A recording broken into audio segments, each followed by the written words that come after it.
Can you imagine a world without trees? Close your eyes and imagine. No trees, no shades, no birds, no fruit. Just empty land everywhere. One day, a powerful king wanted to cut down every tree in his kingdom. What will happen if all trees are gone? Who will stop the king? What happened next? Let's find out in the story. A long time ago, there lived a king who loved shiny things. Tall palaces, wide marble roads, and fountains that sparkled in the sun. The king ordered his workers. Build more towers! Make the kingdom the grandest of all!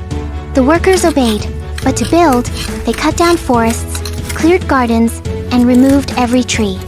Soon, the kingdom was full of stone, but empty of green.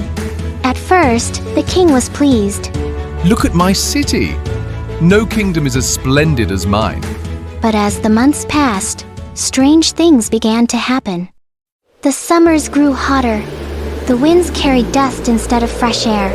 Birds flew away because there were no branches to rest on. The rivers and ponds began to dry. The people grew tired and sad. They whispered among themselves, Our king has built palaces, but he has taken away our shade, our water, and our joy. One hot afternoon, as the king sat fanning himself, a little boy entered the palace garden. In his hands he carried a small sapling. The king asked, Who is this child? I am son of a farmer. I have come to give you a gift, Your Majesty. The king laughed. A gift? What can a child give a king? Gold? Jewels? A little boy shook his head and said, No, Majesty. Something greater. The king raised his eyebrows and said, A plant? That is your great gift. Yes! This little tree will give shade, fruits, flowers, and fresh air. It will call the birds back and make the rains fall. Gold cannot do that. The court burst into murmurs. Some laughed at the boy's words, but the king was curious. He waved his hand. Plant it there, in the palace garden.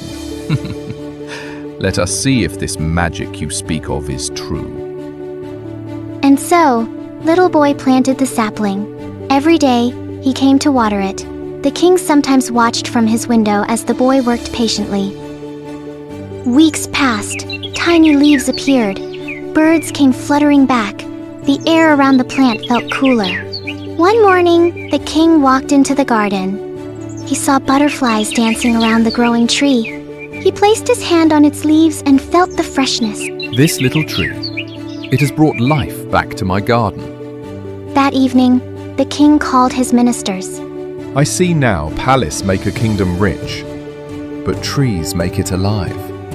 From today, for every palace we build, we shall plant 100 trees. The people cheered. Farmers, children, and even soldiers joined in planting. Slowly, the kingdom turned green again. Rivers filled with water, birds sang in the mornings, and children played under the shade of tall trees. The king looked out from his balcony, felt his heart full of joy. That boy was right. The real treasure of a kingdom is not stone, but trees. Moral of the story is, a kingdom or a world cannot survive without trees. Planting trees means planting life, joy, and hope for the future.